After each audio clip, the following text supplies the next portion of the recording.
I'm going to start to live. Get out of my road. Think. Do you know that our paradigms literally control how we use our time? Do you know that we all get exactly the same amount of time? There's no one that gets any more time than anybody else. The hobo that's sleeping on the street, they get as much time as the industrialist that's, one of the most successful people on the planet. I remember having breakfast with Earl Nightingale one day. I mean, he was my mentor, my idol, and I eventually went to work with him. And whenever I was with him alone, I always had a half a dozen well-prepared questions.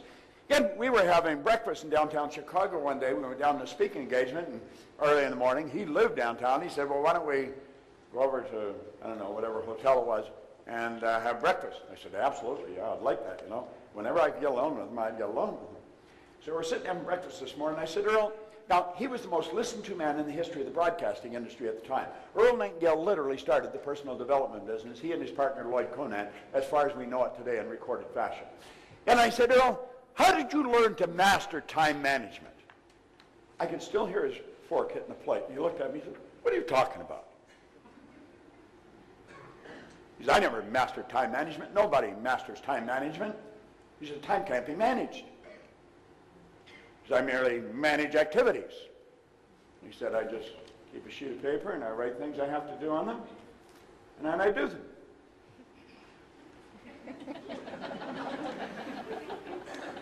I said, is that it? What the hell else would there be? That morning at breakfast, I probably learned an idea that was worth millions of dollars to me. If I have something to do, I just write it on a little sheet and I do it. Somebody asked me what I do with my spare time. I don't have any. I don't have any spare time. Andrew Carnegie was the wealthiest man in the world. He spent half his life earning money and the other half giving it away. Napoleon Hill asked him that. He said, I don't have any spare time. I don't have any free time. He says, free time, spare time is a waste of time. And he said, you only get so much. You're obligated to do everything you can with the time you've got. Do you know when you're happiest? When you're most productive. You know when you're unhappiest? When you got nothing to do. What are you doing? Nothing. Most people get lost watching a television set. They lose themselves in somebody else's world. We could do so much more with our time. Our paradigms control our perception. There was a lady right in the front row. She was a black lady in the seminar here just the other day. And I went up to her and I said, you probably think you're black, do you? And she looked at me like, where are you coming from? And I said, well, everybody here thinks you're black. I said, my shoes are black and you're not the color of my shoes. And I said, everybody thinks I'm white. My shirt's white and I'm not the color of my shirt. Do you know if you ever saw a white person, you'd probably get scared. Look at the white! Look at them! You would. Why do we say they're black and I'm white? We're programmed. See, we don't even see with our eyes. We see through our eyes. We see with cells of recognition in our brain. That's why two people can look at the exact same thing. One sees something the other doesn't see. Somebody see what Sean was explaining and see, my God, that's just phenomenal. And I'm going to make a decision. It looks more difficult than he's saying, but I'm going to master it. Next year, this time, they'd have an enormous income. Somebody else is looking at it. That's interesting. They're not, but the idea is, you see. It's perception. It's how do you see. Like, this room looks totally different to you than it does to me. I see an acre of eyeballs out there. You see one guy and a bunch of screens. No, that's the way it is. We're in the same room. We're looking at the same room, but we're seeing something totally different. Our paradigm controls our effectiveness. I am very effective today. I'm an effective person. When I'm working, I am very effective. No, that's not an accident. I decided to become very effective. I have studied people. I have studied why they do what they do. I have probably watched the movie Patton more times than anybody alive. George C. Scott won an Academy Award for the movie Patton, General George Patton. I watch it over and over again. And I'm not lost in the story. It's the acting. It's so phenomenal.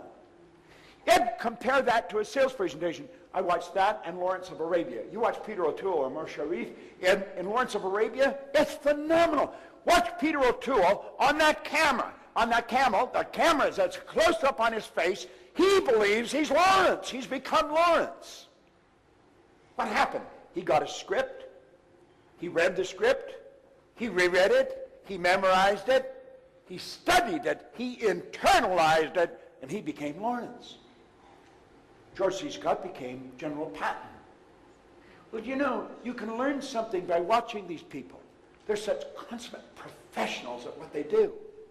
There's a good book, if you like to read, by The Art of Acting by Stella Adler. It's a phenomenal. I've got it in my case. I carry it with me all the time. I just keep reading it over and over again. The Art of Acting by Stella Adler. Thanks very much. Appreciate it. Stella Adler was one of the greatest acting coaches that ever lived.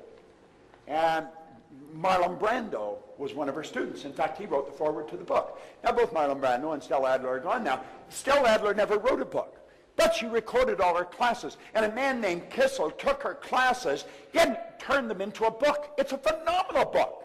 As you start studying this, you'll realize this is about living. This is about living.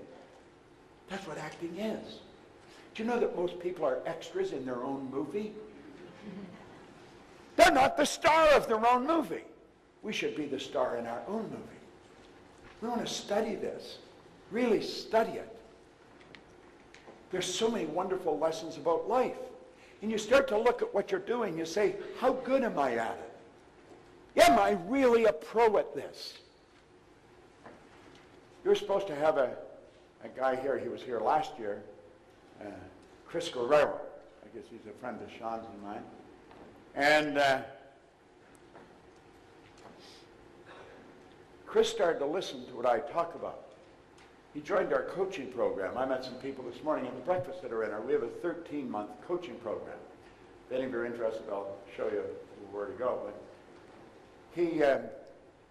Chris was a pretty smart guy, but he wasn't winning.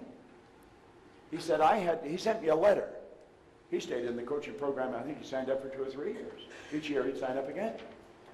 And he sent me a letter, maybe a year or so ago, and he said, I want you to know that I had to put 3 or 4 credit cards together to get in your coaching program. But he said, I just had my first $1 million month. Here's a guy that was earning $1 million in a month. Most people couldn't conceive of earning $1 million in 10 years. Why? It boils down to effectiveness. Chris started to learn things about himself, and he started to become more effective. Now, our paradigm controls our productivity. If your productivity translates into income, does that mean that you can only earn so much that you're trading time for dollars? No. You saw what he was showing you. Set up affiliate sites. Sell stuff for other people without ever even talking to them, and they mail you checks. You know, the postman should never pass your door without leaving you a check. See, we can do this. Now, when I first started to study this, if somebody had suggested this to me, I thought, this guy's smoking something. You know, he's got shiny shoes and a fast time, but it doesn't work. But see, the truth is, it does work. I found that some of the most brilliant people in the world are broke. Yeah, and I've also found people that are functionally illiterate that could neither read nor write are worth millions. Now, of course, there's some brilliant people that are worth millions and some people that are functionally illiterate that don't know enough to come in out of the rain. But the bottom line is, most of the things that we believe about our ability to earn money are so far from the truth that it's ridiculous. No one teaches people how to earn money. Do you know that you can go to Oxford, Harvard, Stanford? They don't teach you how to earn money. Best education in the world. Never teach you how to earn money. I'll tell you something else.